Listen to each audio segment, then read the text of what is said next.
There are many students, like 8 out of 10, who want to go USA for their higher studies, but unfortunately, due to some circumstances, due to some preferences or other factors, वो उसको opt नहीं कर पाते.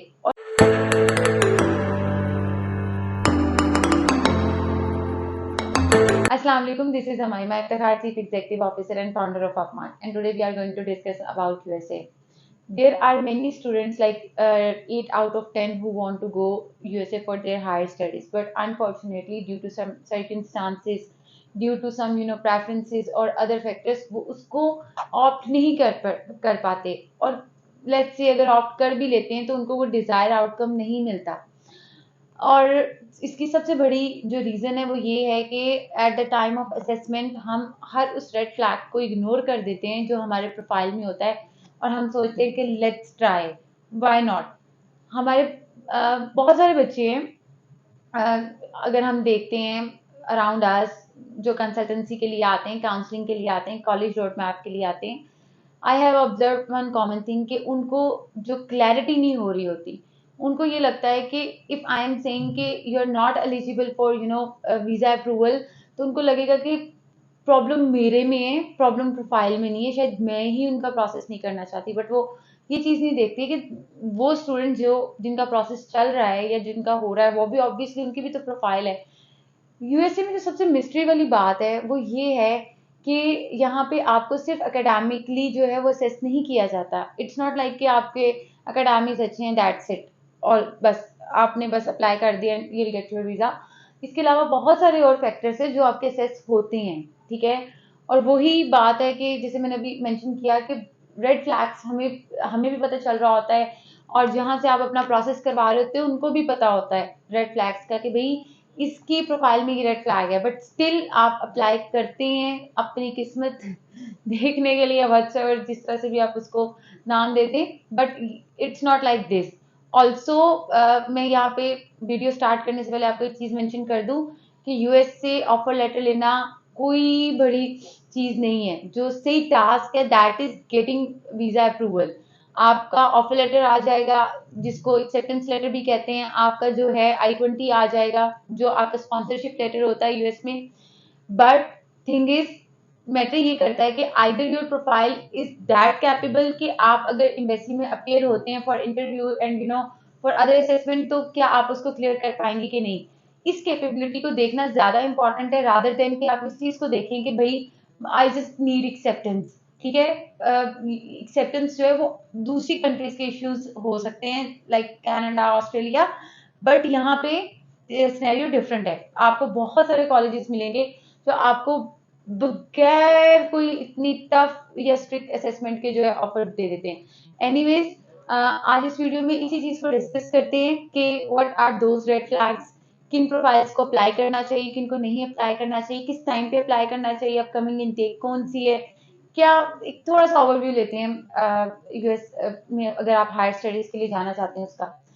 अच्छा, before getting started मैं एक चीज की रिक्वेस्ट कर दूं, आप हमारा चैनल अभी तक आपने सब्सक्राइब नहीं किया तो डू इट, ताकि हमें भी पता चले कि what ever we are producing वो आपके लिए एक हेल्पफुल है और you are watching our videos. So इस तरह से हमें भी मोटिवेशन मिलती है कि हम और जो है वीडियोज बना सकें. So this is also kind of sport जो हम डिजिटली किसी की कर सकते हैं. Thank you so much. So let's get started. सबसे पहले अगर हम यूएस के ओवरव्यू देख लें, इसका एजुकेशन सिस्टम का ओवरव्यू देख लें, तो आई से कि आपको वहाँ पे मल्टीपल जो है वो एंट्रीज मिल जाती हैं. Let's say if you are not eligible for direct admissions, then you will be able to get into pathways. Pathways कौन से हैं? अगर अंडरग्रेड के पाथवे देख लें तो इंटरनेशनल डायरेक्ट है, और उसके बाद अगर उसकी पोस्ट ग्रेड के पाथवे को देख लें तो that is post grade international direct. ये आपका प्री मास्टर्स है, ये आपके फाउंडेशन की तरह है, जो आपका 0 ईयर होता है आपकी एक्चुअल डिग्री से पहले. अगर आप अंडरग्रेड में जा रहे हैं, ठीक है, तो अंडरग्रेड में आप डायरेक्टली एलिजिबल नहीं है for some reason, either it's academically और इंग्लिश के पॉइंट ऑफ व्यू से अगर देख लें, तब आपको वो एक्स्ट्रा ईयर लेना पड़ता है, एंड देन आपकी जो प्रोग्रेशन है वो एक्चुअल डिग्री में होती है. बट यहाँ पे मेरी एक सजेशन है, सिंस आपको बहुत ज़्यादा स्कूल्स, बहुत सारी यूनिवर्सिटीज़ मिलेंगी यूएस में, तो I highly highly highly recommend और इवन इंसिस्ट कि आप जो है पाथवेज मत लें, आप डायरेक्ट एडमिशन्स जो है वो ट्राई करें। ट्राई क्या करना, will definitely get one of those places. उसकी रीज़न क्या है? उसकी रीज़न ये है कि जितने ज़्यादा कॉलेजेस हैं, जितनी ज़्यादा यूनिवर्सिटीज़ हैं ना, वहाँ पे आपको कहीं न कहीं से जो है वो प्लेस मिल ही जाएगी। कहीं न कहीं से आप अपनी जो है वो जगह सिक्योर कर ही लेंगे। तो it's not a big deal to get into direct admissions in US specially. So यहाँ पे ये पॉइंट है, बट स्टिल अगर आप नहीं जा सकते या कोई बहुत ही एक्सट्रीम केस है या कोई एक्सट्रीम आपके रीजंस हैं, देन आपके पास डायरेक्ट एडमिशन के अलावा पाथवेज का ऑप्शन अवेलेबल होता है। ठीक है। अच्छा, यहाँ पे जो मैं मेन चीज कवर करना चाहूंगी दैट इज योर स्कॉलरशिप। अभी रिसेंटली मैट्रिक का रिजल्ट आया, बट वो इस कैटेगरी में फॉल नहीं करता क्योंकि उसके बाद वहाँ पे कोई ऑप्शन नहीं। अगर आपने ओ लेवल्स किया देन आपका for sure option he pathway बनता है। ठीक है, इंटरनेशनल डायरेक्ट की जो मैंने बात की। अगर आपने ए लेवल्स कंप्लीट किया हुआ है, ठीक है, या इंटरमीडिएट आपने कंप्लीट किया हुआ है, देन आप अप्लाई करें डायरेक्ट डिग्री में। और मैं आपको मजे की एक बात बता दूं, अगर आपके ग्रेड्स अच्छे हैं, अगर आपकी परसेंटेज अच्छी है, you can get up to 100% scholarship. उसके कुछ और फैक्टर्स भी हैं जो आपने अपनी प्रोफाइल को बैलेंस करने के लिए जो है वो ऑब्वियसली उनको ऑप्ट करना है। जैसे सैट हो गया और कोई एप्टीट्यूड टेस्ट है वो हो गया, या फिर उसके अलावा अगर कोई उनकी कुछ स्पेसिफिक रिक्वायरमेंट है उनको फुलफिल करना है। सो ये केस टू केस वेरी करता है कि आपका सैट कितने पे है, आपकी परसेंटेज कितनी है, आपके ग्रेड्स कितने हैं, और उसके हिसाब से आपको कितनी स्कॉलरशिप मिलनी है। बट सीरियसली आप इजीली 50% से अबव स्कॉलरशिप्स ले सकते हैं। And there are some universities as well जिनकी fee he 10 to 15,000 per annum है। लाइक आपने ऐसी यूनिवर्सिटी को क्यों ही सिलेक्ट करना है जिसकी फी ही 20,000 हो, जिसकी फी ही जो है 20,000 से अबव। 20 भी एक रीजनेबल जो है वो ब्रैकेट में आती है, बट 40,000 है, 50,000 है, फिर इससे अच्छा है कि आप और फिर आप रैंकिंग वाइज फिर देखें। क्योंकि यूएस में हम जब देखते हैं इतने ज्यादा स्कूल्स होने के की वजह से ना, हम रैंकिंग को इतना ज्यादा वो नहीं कर सकते, क्या कहते हैं, उस पर कॉन्सेंट्रेट नहीं कर सकते हम। Either we have Ivy League schools और वी हैव नॉर्मल यूनिवर्सिटीज। फिर हमारे पास से मुराद कि आपके पास भी ऑब्वियसली कोई दरमियान का रास्ता उस तरह से नहीं है।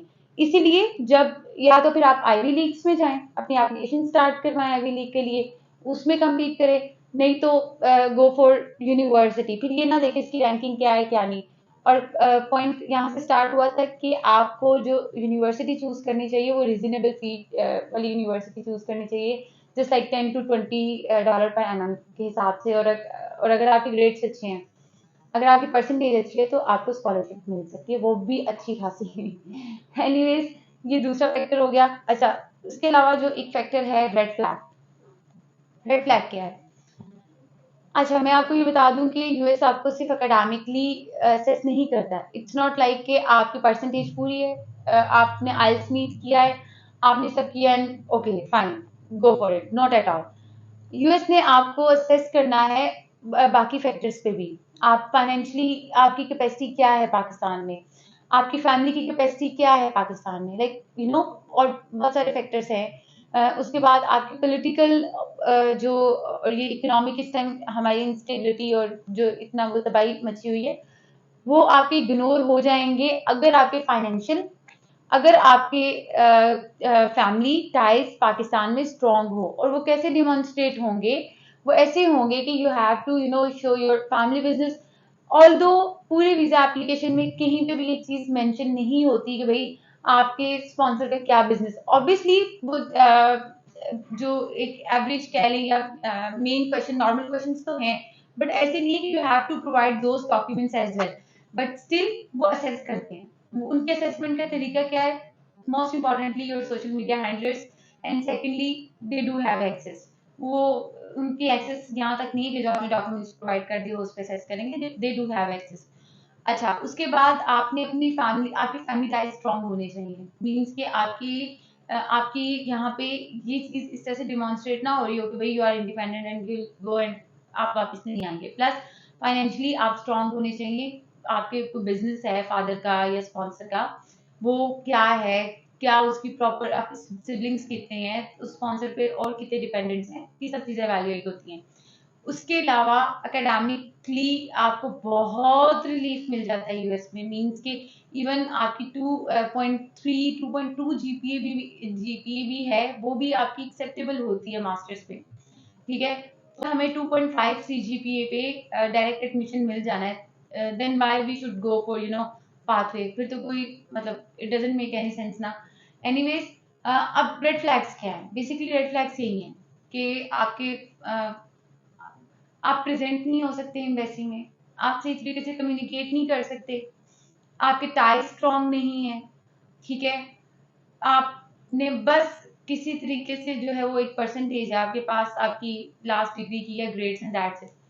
अगर आप कम्युनिकेट नहीं कर सकते, अगर आपकी को करिकुलर एक्टिविटीज नहीं, आपकी वैसी बेस नहीं बनी होती, तब आपको एक स्पेशल एवेल्युएशन करवानी चाहिए जहां से भी आप प्रोसेस करवा रहे हैं, और हमेशा उनसे पूछा करें either I am able to get visa और not, because getting I-20 isn't hard from USA, कोई मुश्किल काम नहीं है, ऐसा नहीं है कि आपका कोई रॉकेट साइंस चाहिए, इवन आपको कोई ऐसे कोई इनिशियल बजट भी नहीं चाहिए। देयर आर मेनी यूनिवर्सिटीज जो आपको विदाउट उसके इनिशियल डिपॉजिट के I-20 दे देती है। And what is I-20 basically sponsorship letter. आपने जो स्टूडेंट वीजा अप्लाई करना है, कोई भी वीजा अप्लाई करना होता है जो लॉन्ग टर्म होता है, उस जिस भी कैटेगरी में आप अप्लाई करना होता है, उस कैटेगरी में अप्लाई करने के लिए आपको ऑब्वियसली स्पॉन्सरशिप चाहिए।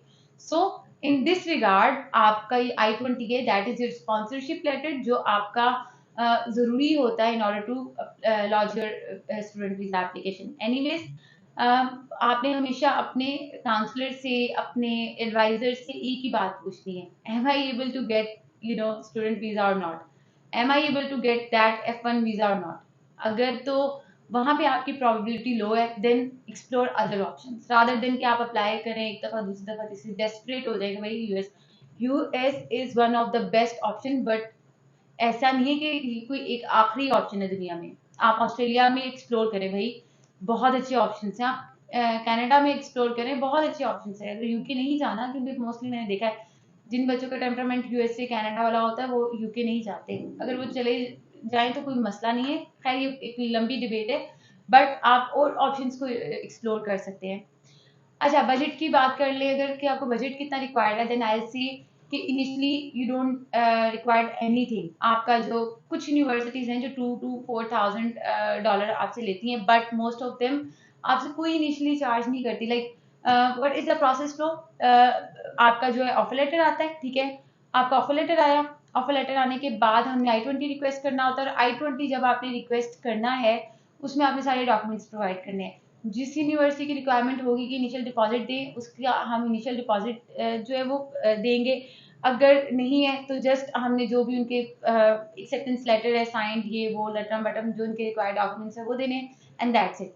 फिर उसके बाद आपका I-20 आता है। I-20 के बाद you have to pay your service fee, you have to pay your embassy fee, and then आपकी वीजा एप्लीकेशन सबमिट होती है। फिर उसके बाद एम्बेसी लाइक आपका इंटरव्यू स्केड्यूल होता है, आपको एम्बेसी में अपेयर होना पड़ता है, एंड देन ऑब्वियसली उसके बाद जो भी आपका इंटरव्यू होता है वो भी एक अलग डिबेट है। हार्डली 5 से 15 मिनट, हाँ ये एवरेज है।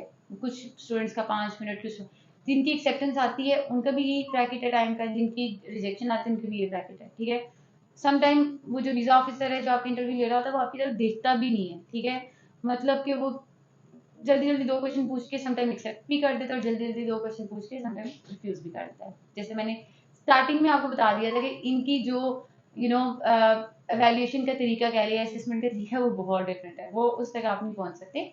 सो फॉर दैट आपकी स्ट्रॉन्ग प्रोफाइल होनी चाहिए, फॉर दैट आपकी बैलेंस प्रोफाइल होनी चाहिए, फॉर दैट आपकी रेड फ्लैग्स नहीं होनी चाहिए आपकी ओवरऑल प्रोफाइल में, फॉर दैट आपकी बाकी सब चीजें भी जो है वो बैलेंस्ड होनी चाहिए, आपके टाई स्ट्रॉन्ग होने चाहिए।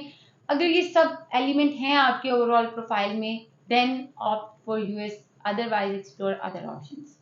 अच्छा, हमने इनिशियली एक्सपेंस की बात कर ली कि you need service fee, and अगर यूनिवर्सिटी रिक्वायर करती है कोई डिपॉजिट वो, और उसके बाद एम्बेसी फी, दैट्स इट।